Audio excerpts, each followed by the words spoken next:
오늘 이 거룩한 주일에 주의 전에 나오신 여러분들 위해 하나님의 크신 은혜와 복이 임하시기를 주님의 이름으로 축원합니다.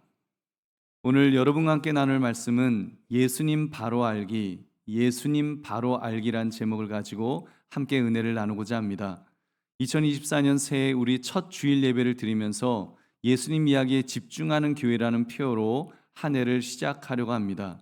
작년에도 표어가 비슷했습니다. 예수님 이야기로 가득한 교회였습니다. 그래서 지난 1년간 어떻게든 예수님 이야기가 풍성해지고자 하는 방향성을 가지고 예수님 이야기가 풍성해지려고 나름 애를 많이 썼습니다.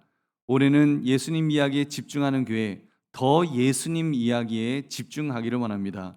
왜요? 그 이름이 너무 위대해서, 그리고 그리스도는 그 이름이 너무 풍성하여 예수 그리스도가 우리 안에 풍성해지기를 바라는 마음 때문입니다. 특히 올해는 새로운 시도를 해보려고 합니다. 완전히 새로운 것은 아니고 우리가 이미 익숙하게 했던 두 가지를 조합해서 시너지, 상승 효과를 기대하는 것입니다. 그것은 바로 예배와 소그룹입니다. 우리가 오후 예배를 매주 1시간씩 대예배 후에 또 드리고 있습니다. 이것은 우리의 장점이요 또 자랑이라고 할 것입니다. 그리고 또 한 달에 한 번은 우리 주일 구역 예배로 소그룹 모임을 가지고 있습니다. 근데 이런 것들이 만족할 만큼 많은 분들이 오후 예배를 참석하는 것도 아니고 또 다른 이렇게 구역 모임도 이렇게 열심히 참석하는 것은 아닙니다만, 알고 보니까 또 다른 교회에 비교하면 제법 열심을 내었다는 사실을 알게 되었습니다. 절대 평가로는 분명히 하나님 앞에서는 잘한 것이 아니지만, 또 상대 평가로는 남들이 하도 못하니까 그래도 우리가 그래도 나쁘지 않게 이렇게 했다라고 이걸 웃어야 될지 울어야 될지 알 수 없는 그런 상황이 되었습니다. 이런 상황에서 우리가 좀 새로운 시도를 하려는 이유는 한 가지입니다. 더 예수님 이야기에 집중하고 싶어서, 그리고 예수님에게 더 집중하기 위해서는 내 입에서 직접 나오는 입술의 고백이 필요하다고 판단했기 때문입니다. 어찌 보면 성도들은 충분히 듣고 계십니다. 하나님의 말씀, 설교 말씀을 예배 중에 잘 듣고 계십니다. 그 들은 말씀이 내 안에서 은혜가 되어서 열매 맺는 이야기를, 또는 열매 맺지 못하는 그런 문제점을 좀 털어놓고 이야기할 대상이 없습니다. 그러니까 좀 벙어리처럼 듣기만 하고 돌아가는 어떤 좀 벙어리 냉가슴의 신앙생활을 하고 있다는 그런 생각을 했습니다. 그래서 이 문제를 어떻게 해결할 수 있을까 고민하고 연구하면서 기도하는 중에 이번 세미나를 준비하게 되었습니다. 일단 자세한 내용은 조별 구역 예배 후 우리 3시부터 시작하는 그 세미나에 오시면 잘 들으실 수 있으실 것입니다. 그리고 이제 특별히 여러분 우리 구역장님, 권찰님, 또는 우리 조장님, 그리고 누구죠? 우리 각 전도의 임원단들, 적어도 그분들은 권사님, 안수 집사님 이런 분들은 반드시 참석하셔서 먼저 지도자 그룹이 훈련을 받고 함께 실천하면 여러분 우리는 그 두 마리 토끼를 잡는 그런 쾌거를 이루게 될 줄로 믿습니다. 여러분 시작도 하기 전에 안 될 거다 부정적으로 생각하지 마시고 여러분 할 수 있다는 긍정적인 태도를 좀 임해 주셨으면 좋겠습니다. 여러분 꼭 기억하십시오. 우리 10명의 정탐꾼들, 여러분 10명 그 12명의 정탐꾼들 중에서 여호수아와 갈렙 두 사람은 가나안 땅 안으로 여러분 들어갔던 것 아시지 않습니까? 어떻게 들어갔습니까? 그들은 가나안 땅을 바라보면서 부정적으로 생각하지 않고 긍정적으로 바라보았습니다. 특별히 믿음의 눈으로 바라보면서 긍정의 에너지를 낼 때 여러분 이스라엘 백성들을 이끌고 그 땅으로 들어갈 수 있었습니다. 여러분 그러므로 여러분 모두가 여호수아와 갈렙과 같이 정말 그런 긍정의 에너지가 충만하시기를 주님의 이름으로 축원합니다. 지금까지는 잠깐 광고였었고 여러분 오늘 본문의 시작은 그 예수님께서 던지셨던, 어찌됐건 예수님 이야기에 집중하기 위해서 예수님께서 던지셨던 질문이 있습니다. 사람들이 인자를 누구라고 하느냐? 나를 누구라고 하느냐? 예수님은 어떠한 의도를 가지시고 이러한 화두를 던지셨습니다. 예수님을 바로 알도록, 그리고 예수님을 알아서 예수님이 원하시는 일을 하기를 원하셨던 것입니다. 이 질문에 대해 제자들이 대답했습니다. 세례 요한입니다. 엘리야입니다. 예레미야입니다. 선지자 중에 하나입니다. 이런 대답을 했습니다. 어찌 보면 그러한 대답은 예수님을 오해하기에 딱 좋은 그런 대답이었습니다. 그런 인물들이었습니다. 세례 요한, 예수님이야말로 신앙을 위해서는 숨겨도 불사하는 정의의 기질을 가진 그런 인물이라고 오해할 수 있을 것입니다. 엘리야는 모든 시대를 통틀어서 위대한 예언자요 교사로 간주되었습니다. 그리고 오실 메시아를 위해서 앞서 보내질 자로 예언되었던 사람입니다. 그래서 엘리야는 그림자요 예수님은 실체인데, 실체가 오셨는데, 예수님이 오셨는데도 사람들은 엘리야로 그림자로 여겼으니까 얼마나 기가 막힌 일입니까?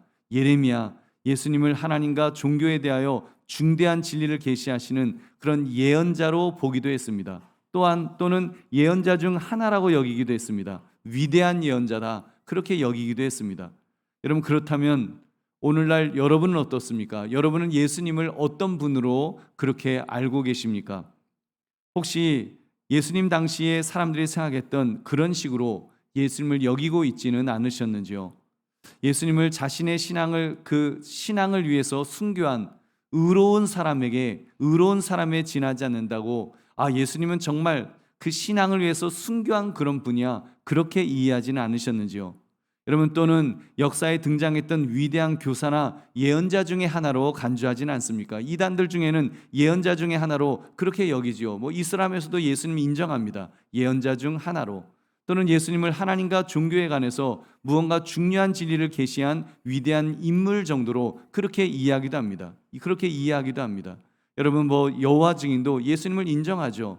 여러분, 당대의 유대 백성들에게 파송된 아주 위대한 예언자, 여러분, 그 위대한 사람으로, 그렇게 위인으로도 그렇게 혹시 여기지는 않으십니까?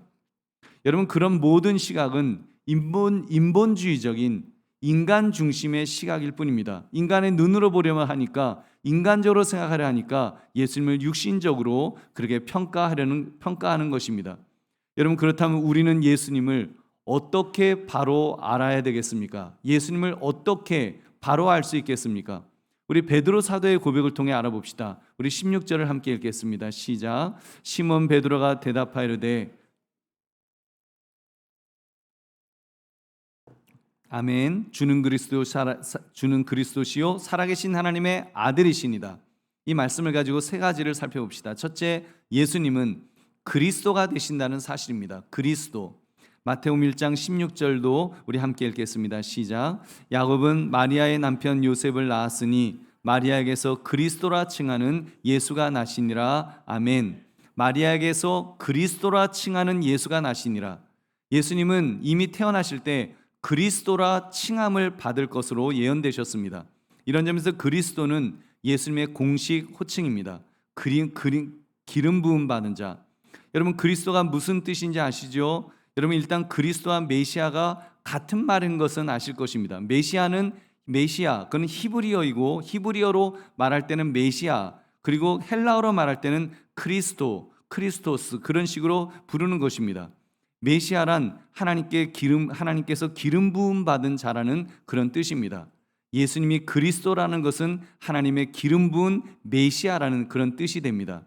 예수님 당시에 이 메시아를 대망하는 분위기가 아주 고조되었습니다. 너도 나도 내가 메시아다, 나를 중심으로 모여라, 나를 따르라 외치면서 사람들을 모아서 로마를 상대로 싸우기도 했습니다. 그 대표적인 인물이 예수님의 재판 때에 대신 풀려난 폭동 선동자였던 바라바였습니다. 그 사람을 선동해서 로마로부터 유대를 구한다고 하면서 수많은 사람들을 아주 잔인하게 죽였습니다. 그래서 결국 그러다가 실패하여 십자가형을 받게 되었던 그런 인물이었습니다. 그러니까 예수 그리스도, 이 호칭은 자칫 오해의 소지가 있습니다. 예수님이 마치 이 세상의 왕이 되어서 우리를 이 세상의 모든 나쁜 것, 압제로부터 구원하실 분으로 그렇게 기대하는 것입니다. 여러분은 혹시 예수님을 그런 메시아로 기대하고 계시지는 않았습니까? 사실 예수님의 제자들조차도 예수님을 그렇게 오해했습니다. 예수님이 바로 그리스도 즉 메시아가 되어서 로마의 압제에서 이스라엘을 구원하시고 왕이 되실 것을 그렇게 기대했던 것입니다. 그러니까 제자들이 그럼 예수님 왕 되면 나는 영의정, 좌의정 서로 싸우면서 높은 자리 차지하겠다고 서로 다투기까지 했던 것입니다. 예수님을 안다고 하면서 얼마나 오해하면서 예수님을 따랐던 것인지요. 그렇다면 예수님을 바로 알기 위해 그리스도를 어떻게 이해해야 되겠습니까? 여러분, 그리스도 기름 부음 받은 자로서 여러분 구약 시대 때 기름 부음 받은 자를 그 기름 부음 받은 자는 세 가지 직무를 가진 사람으로 각각 구별되었습니다. 왕의 직무, 제사장의 직무, 선지자의 직무. 여러분, 그래서 왕의 직무, 여러분 예수님은 왕의 직무가 있으십니다. 왕은 왕인데 세상에 사람 위에 군림하는 그런 왕이 아니십니다. 왕은 왕인데 섬김의 왕이셨습니다. 제자들의 발을 씻기셨던, 어떻게 보면 세상적으로 말도 안 되는 섬김의 그런 왕으로 오셨습니다. 그리고 제사장의 직무를 가지신 분이셨습니다. 제사장은 이런 일을 했죠. 어린 양을 잡아서 그 제물을 제단에 올려드림으로써 백성들의 죄사함을 얻는 그 역할을 감당했습니다. 그런데 예수님은 제사장은 제사장인데 자신이 제사장이면서 동시에 어린 양, 제물이 되셔서 십자가 제단 위에 제물로서 그렇게 바쳐졌습니다. 그 덕분에 저와 여러분은 예수님을 믿기만 하면 모든 죄를 용서받게 되는 줄 믿으시기 바랍니다. 그리고 선지자의 직무를 가지시고 하나님의 말씀을 전하셨습니다. 자신이 생명의 말씀이 되셔서 우리를 영적으로 먹이셨던 것입니다. 예수님은 이렇게 왕, 제사장, 선지자의 삼중직을 모두 가지신 분으로서 유일하게 예수님이 이 삼중직을 모두 가진 분으로서 생명의 주님이, 생명의 구원자가 되어주셨습니다. 그래서 우리에게 영원한 생명의 주님이 되어주셨습니다. 죄사함의 은총을 베풀어 주셨습니다. 그래서 사망에서 생명으로, 썩어질 것에서 썩지 않을 것으로, 죄악된 것에서 영광스러운 것으로, 지옥에서 천국으로 우리를 이끄시는 구원자가 되신 줄로 믿습니다. 그러므로 예수가 그리스도시다, 나의 구원자가 되신다는 사실을 깨달아서 여러분 예수 믿고 구원받는 은혜를 풍성히 체험하시기를 주님의 이름으로 축원합니다. 두 번째, 예수님은 하나님의 아들이십니다. 하나님의 아들. 여러분, 예수라는 명칭은 철수, 영이 이렇게 우리 부르는 것처럼 그 육신의 이름입니다. 당시 아주 흔한 이름이었다고 합니다. 그리고 예수님을 아는 사람들은 예수님을 가리킬 때 그렇게 불렀습니다. 목수의 아들 예수, 요셉의 아들 예수, 이런 식으로 그렇게 여겼습니다. 요셉의 아들이라는 말이죠. 그러나 여러분, 실상은 예수님이 누구십니까? 예수님은 하나님의 아들이신 줄로 믿습니다. 하나님의 아들이십니다. 여러분, 아들은 아버지와 어떤 관계에 있는 사람을 말합니까? 아버지와 본질이 같은 존재를 가리킵니다. 저도 어렸을 때 아버지를 별로 안 닮은 줄 알았는데 나이 들어 보니까 거울에 비친 저를 보고 아버지 안녕하세요 하면서 그렇게 인사할 뻔한 그럴 정도로 아버지를 닮고 있습니다. 아들은 상속자요 본질에 있어서 아버지와 같은 자이기 때문입니다. 그래서 바울 사도는 예수님의 본질에 대해서 예수님은 곧 하나님과 같으시다라는 것을 이렇게 표현했습니다. 빌립보서 2장 6절 함께 읽겠습니다. 시작. 그는 근본 하나님의 본체시나 하나님과 동등됨을 취할 것으로 여기지 아니하시고, 아멘. 예수님은 근본 하나님의 본체시라고 그랬습니다. 이 말은 예수 그리스도께서 하나님과 유사한 존재가 아니라는 것입니다. 하나님 자체다, 하나님이시다라고 그렇게 분명히 말씀합니다. 예수 그리스도께서 이 땅에 계실 때 단지 높은 수준의 의로움을 이루신 훌륭한 분이 아니라 그분은 의의 본체이신 줄로 믿습니다. 예수 그리스도께서는 단지 다른 사람들보다 좀 더 완벽한 삶을 사셨던 그런 훌륭한 분이 아니라 예수님은 완전함의 표본이신 줄 믿으시기 바랍니다. 이 땅에서 하나님이 점점 되어가신 것이 아니라 처음부터 하나님이심을 믿으시기 바랍니다. 처음부터 하나님이셨어요. 근본 본질에 있어서 하나님 자체셨다는 말입니다. 그러나 하나님과 동등됨을 취할 것으로 여기지 아니하시고 사람의 형체를 입으셨습니다. 이 땅에서 예수란 이름을 가진 육신을 입고 태어나셨던 것입니다. 그래서 우리는 성부 하나님, 성령 하나님, 성자 하나님, 예수님을 성자 하나님으로, 삼위일체 하나님으로 그렇게 믿습니다. 여러분, 여기에 그 어떤 인간의 설명이 필요하겠습니까? 여러분, 이 진리를 우리 이성으로 이해하려고 하지 맙시다. 이걸 나 좀 이해하고 싶다. 여러분, 보배는 성도들이요, 우리가 제한적인 존재라는 사실을 이성을 통한 이해에 있어서도 제한적인 존재임을 인정하시기를 바랍니다. 여러분 아무리 똑똑한 사람이라도 박사를 지금 머리에 10개를 올려놓은 사람이랄지라도 하나님에 대해서만은 하나님은 이해의 대상이 아니고 믿음의 대상임을 인정하시기를 주의 이름으로 축원합니다. 여러분 예수님은 근본 하나님의 본체십니다라고 선포하면 우린 그냥 아멘 해야 합니다. 잠깐만 어떻게 예수라는 아저씨가 하나님의 본체가 되실 수가 있을까요? 좀 날 납득시켜 주세요. 그렇게 질문하는 것 자체가 엄밀히 보면 교만입니다. 여러분 우리의 이성이 우리의 생각이 얼마나 제한적인지요. 여러분 저는 제가 저를 봐도 그렇습니다. 여러분 이 스마트폰을 제가 너무너무 잘 활용하고 있습니다. 정말 이 스마트폰을 쓰면 저는 스마트한 게 아니라 바보가 될 정도로 우리 다 지금 스마트폰 너무너무 잘 사용합니다. 여러분 근데 어떻게 이 전화기를 통해서 사진이 찍히는지 동영상이 이렇게 그 플레이가 되는지 틱톡을 보고 카톡을 보고 어제는 장로님들과 이렇게 당회를 하면서 몇 분 장로님들은 그 어플을 이용해서 그 줌 어플을 이용해서 화상회의를 했는데 여러분 그 동작 원리를 정말 조금도 이해를 못하겠습니다. 조금도 이해를 못해요. 근데 그냥 저는 다 믿어요. 그래서 제가 이걸로 사진을 딱 찍으면 찍혀서 저장되어질 줄을 저는 믿어요. 그리고 진짜 보면 저장되어 있어요. 여러분 줌에 우리 장로님들이 화상으로 이렇게 나와서 안녕하세요라고 하는데 여러분 어떻게 그게 됐는지 이해가 안 돼요.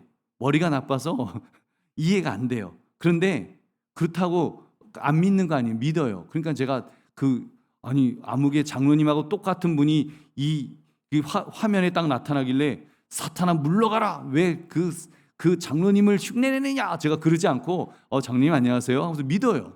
여러분 제가 어떻게 하고 있다고요?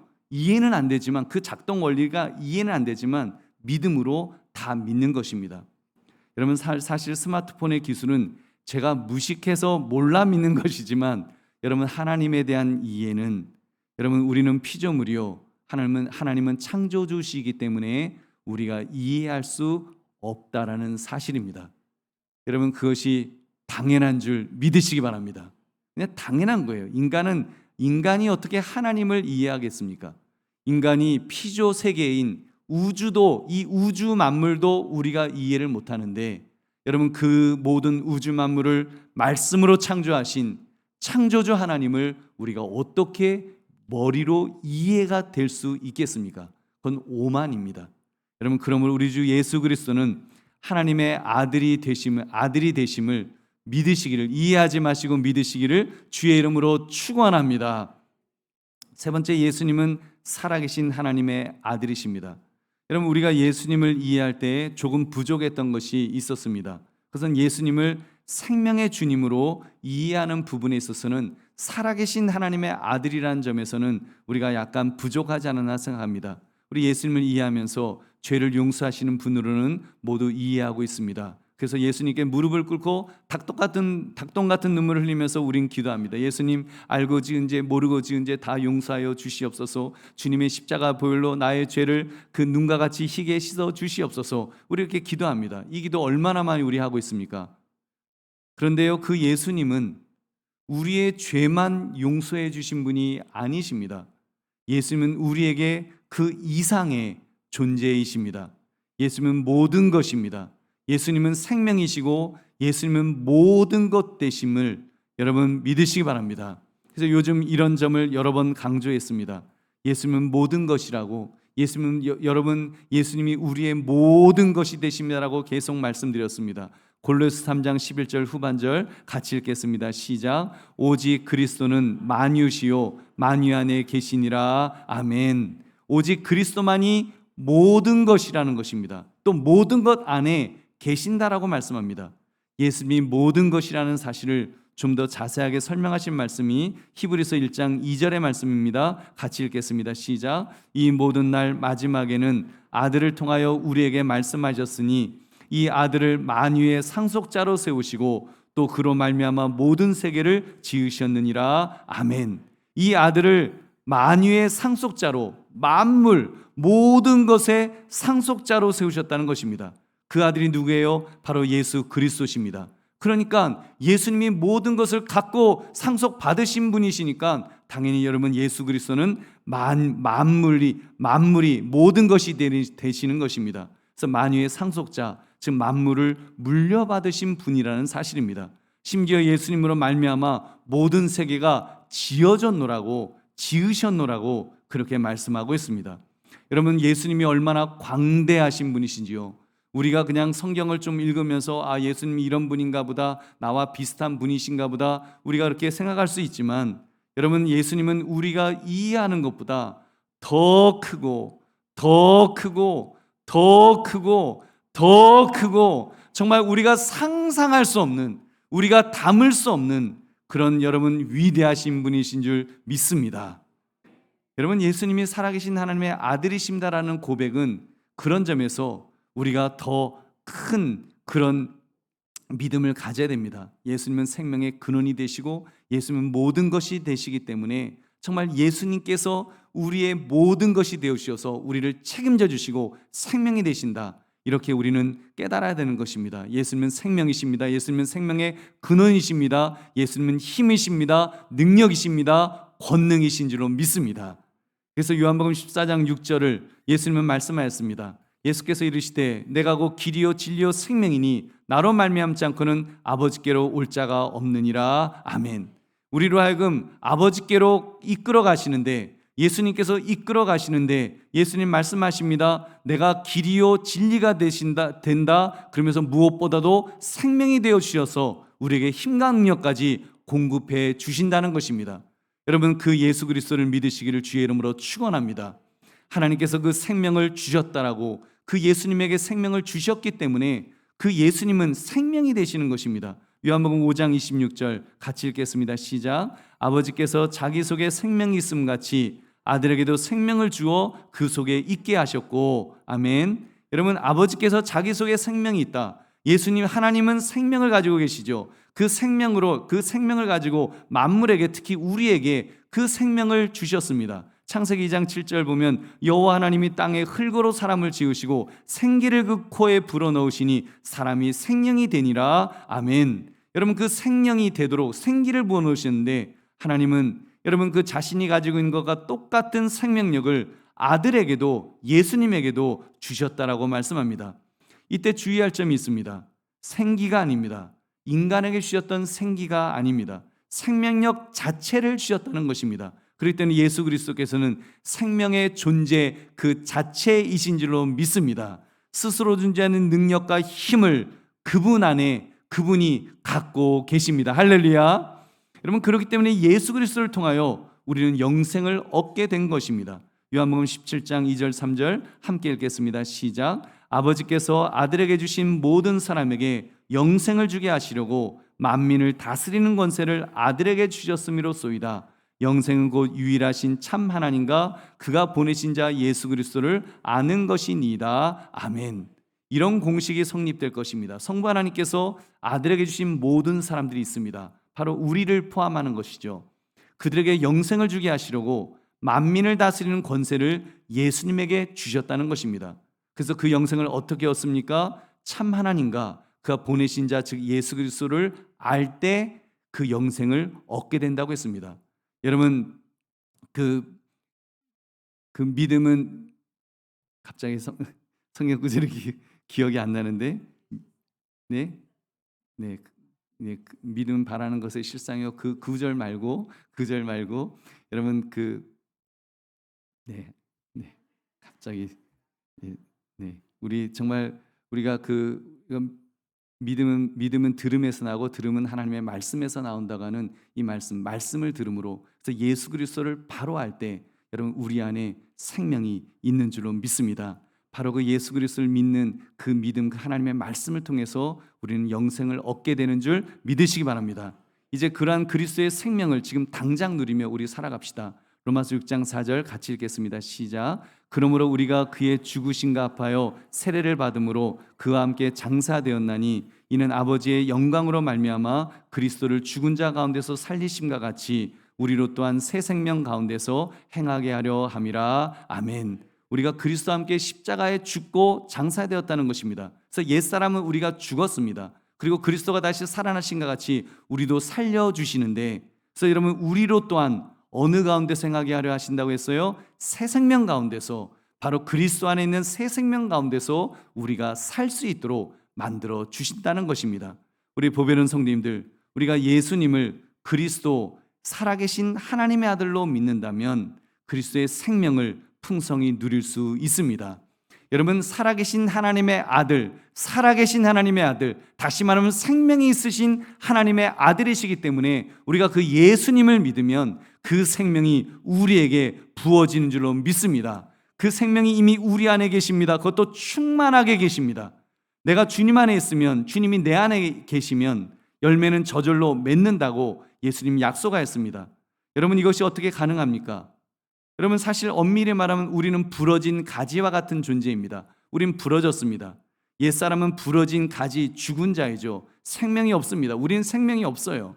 부러진 가지가 그리스도 안에서 생명이신 그리스도에게 접붙임을 받을 때 어떻게 됩니까? 살아나는 것입니다. 새 생명으로 살아나서 그리스도의 풍성한 열매를 맺게 되는 것입니다. 아론의 지팡이가 나무에서 잘렸을 때는 죽었지만 주의 장중에 붙들림바 되었을 때는 살아났습니다. 아론의 쌍난 지팡이가 된 줄 믿으시기 바랍니다. 여러분, 그런 은혜가 우리에게 있는 것입니다. 우리 보배로운 성도들이여, 그러한 생명이신 예수 그리스도를 내 안에서 누리시기 바랍니다. 내 안에 그리스도의 피로 씻김을 받았을 뿐만 아니라 그의 피가 우리 안에 뿌려졌습니다. 그 핏방울이 우리 안에 뿌려져서 그 핏방울 안에 있는 생명이 되어 생명이 우리 속에서 역사하시는 것입니다. 여러분, 나는 죽었습니다. 그러나 그리스도의 생명으로 내가 다시 살아났습니다. 그 생명을 이제는 누리게 되는 줄 믿습니다. 죽어서 천국 갈 때만 우리 누리는 것 누리지 마시고 지금부터 누립시다. 고단하고 힘든 내 삶에도 그리스도의 생명을 누립시다. 그가 힘을 주십니다. 그가 붙들어 주십니다. 그가 강한 팔 우리를 일으켜 세우실 때 우리는 다시 일어설 수 있습니다. 그 예수 그리스도가 하나님의 아들의 생명을 가지신 분이시기 때문에 그의 생명의 권능을 우리는 누리는 것입니다. 그의 권능이 우리를 붙들어 주실 줄로 믿습니다. 우리를 강권적으로 붙들어 주실 것입니다. 생명의 위협 앞에서 생명싸개가 되어 주실 것입니다. 사자굴에서 사자의 입을 막아 주실 것입니다. 여러분, 풀무불 속에서는 쇠를 녹이는 열기로부터 보호해 주실 줄로 믿습니다. 그러므로 생명이신 그리스도를 충만히 누리며 살아가시는 저와 여러분 되시기를 주님의 이름으로 축원합니다. 말씀을 맺습니다. 예수님은 그리스도가 되신다고 했습니다. 하나님의 아들이 되신다고 했습니다. 그리고 무엇보다도 살아계신 하나님의 아들이시기에 우리에게 새 생명의 주님으로 오셨다고 했습니다. 이 진리를 2000년 전에 베드로가 고백했습니다. 왜 예수님께서는 베드로에게 이 놀라운 고백을 여러분 하도록 만드셨겠습니까? 예수님은 이 고백을 들으시며 베드로에게 이 반석 위에 내 교회를 세우리라고 하셨습니다. 내가 교회를 세우겠다. 그리스도의 교회를 세우리라 예수님께서 명령하시고 부탁하시고 말씀하였습니다. 우리가 이 말씀만 가지고도 또 한 시간을 우리가 묵상할 수 있겠습니다만 지금 이 한 가지만 좀 짚었으면 좋겠습니다. 예수님은 이 고백을 빌립보 가이사라 지방에서 그렇게 말씀하였습니다. 빌립보 가이사라 지방, 여러분 보시면 사람들이 인자가 누구라느냐, 너희는 나를 누구라느냐, 이 질문을 어디서 하셨는가 하면 여러분 제일 밑에가 사해지요. 사해에서도 예수님께서 그쪽 중간 뭐 예루살렘 이런 데서 예수님 역사 일하셨고 그 공생애를 하셨고 또 요단강을 쭉 타고 저 가는 선을 타고서 요단강을 쭉 타고 위쪽으로 올라가 보면 거기 갈릴리 바다가 있습니다. 거기서 갈릴리 지방 그쪽에서 예수님 사역하셔서 주로 예수님은 갈릴리 아니면 요단강 주변 아니면 저쪽 그 예루살렘 쪽 아래쪽으로 그렇게 활동하였습니다. 근데 가이사라 빌립보는 어디 있어요? 지금 화면 맨 위에 꼭대기에 있습니다. 헐몬산 바로 밑에 그 꼭대기에 어떻게 보면은 정말 갈릴리 지방도 아니고 여리고도 아니고 그 하필이면 빌립보 가이사라 지방이었을까요? 여러분 공생애 3년 동안 주로 활동하셨던 곳이 아니라 엉뚱한 곳에 가셔서 여러분 예수님께서 바로 그곳에서 여러분 예수님께서 저 위대한 신앙 고백을 예루살렘에서 하셔야 맞을 것 같은데 왜 가이사라 빌립보에서 하도록 만드셨던 것일까요? 여러분 결론입니다만 조금만 더 자세하게 말씀을 드리겠습니다. 여러분 용서하십시오. 가이사라 빌립보 이곳은 원래 가이사 아구스도 그라는 그 황제가 헤롯 대왕에게 하사했던 도시였습니다. 가이사라는 말은 로마 황제라는 뜻입니다. 그러니까 아우구스도 로마 황제가 이스라엘의 분봉왕 헤롯에게 이 하사했던 도시였습니다. 그것을 헤롯 빌립 2세가 도시 개발해 갖고 황제 로마 황제에게 아부하면서 바친다는 의미로 가이사라, 즉 황제의 빌립보라고 그런 의미로 그 계칭을 해서 그 바쳤던 도시였습니다. 그러면 거기에 요단강의 그 수원지 근처였기 때문에 풍요와 다산의 신이며 삼림의 신인 판이라고 하는 그 신의 신전이 있었습니다. 또 로마의 황제 아구스투 신전이 세워져 있었습니다. 아주 웅장한 하얀 대리석으로 지은 엄청난 신전이 거기에 있었다는 것입니다. 그러니까 가이사라 빌립보는 한마디로 이방인의 땅이었습니다. 유대인의 땅이 아니라 이방인들이 있는 땅. 유대인 한 20%만 살고 대부분은 다 이방인들만 살고 있는 그런 땅이었습니다. 예수님께서 지금 예수님과 제자들에게는 아주 완전히 낯선 땅이죠. 낯선 땅, 남의 땅 같은 이방인의 땅이었습니다. 그곳에서 어찌 보면 제자들이 주눅이 들어서 이렇게 와 저기 저런 엄청난 신전이 있네 와 뭐 이러고 있을 때 예수님 물으셨습니다.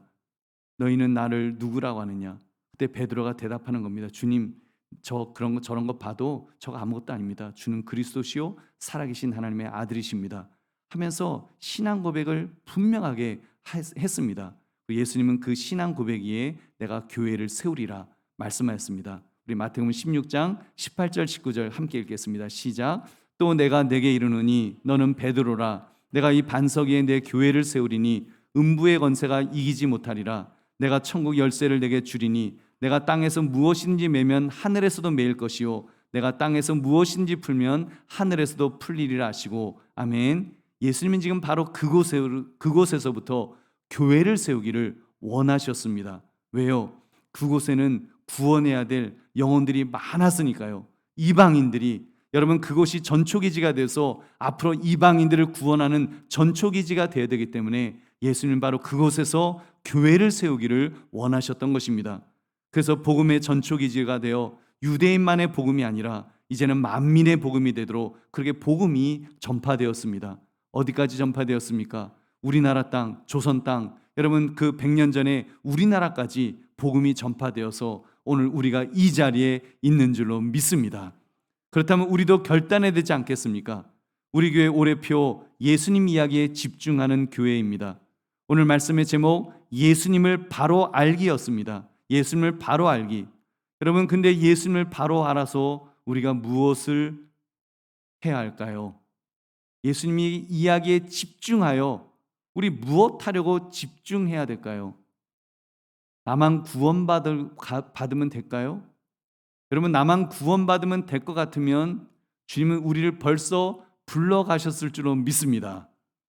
여러분 그렇잖아요. 뭐 아멘 안 하시지만 여러분 그게 사실이에요. 됐다 아무개야 고생하지 말고 이 땅 얼마나 살기 힘듭니까? 고통스럽습니까? 괴로움이 많습니까? 천국은 정말 고통도 슬픔도 아픔도 눈물도 그 없는 죽음도 없는 곳인데 여러분 그곳이 더 좋은 곳이에요.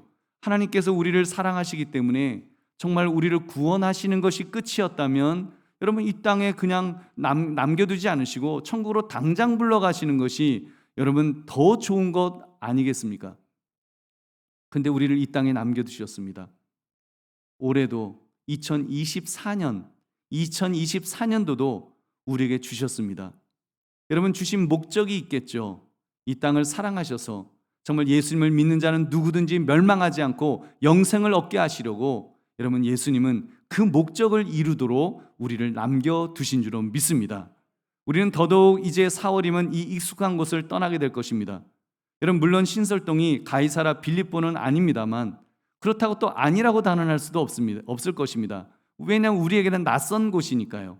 그곳에는 많은 젊은이들이 예수님을 알지 못하는 우리와 문화가 너무나도 다른 많은 젊은이들이 있는 곳입니다. 그곳에서 예수님을 바로 아는 자들이 됩시다. 주는 그리스도시요 살아계신 하나님의 아들이십니다. 우리가 그것을 고백하는 자들이 되어야 됩니다. 그리고 제자들이 그 고백 위에 복음을 전했던 것처럼 교회를 세우고 복음을 전했던 것처럼 우리도 복음을 전하는 자들이 되어야 합니다. 그 땅이 복음화될 때까지 우리 한강교회로 다시 돌아오기 전까지 그것을 복음화시키는 일에 우리의 인생을 소모합시다. 여러분, 우리 인생을 사용합시다. 육신의 정욕에 사로잡혀 그렇게 인생을 소모하는 것이 아니라 나를 사랑하신 예수님이 원하시는 바로 그 사명, 가이사라 빌립보를 향하여 가지셨던 그 안타까운 예수님의 마음을 여러분 그 시원케 드리는 그 복음의 사명, 전도의 사명, 선교의 사명, 그 사명을 감당하시기를 주의 이름으로 축원합니다. 여러분, 그러면 우리 주님께서 기뻐하시고 우리를 붙들어 주시고 함께하여 주실 것입니다.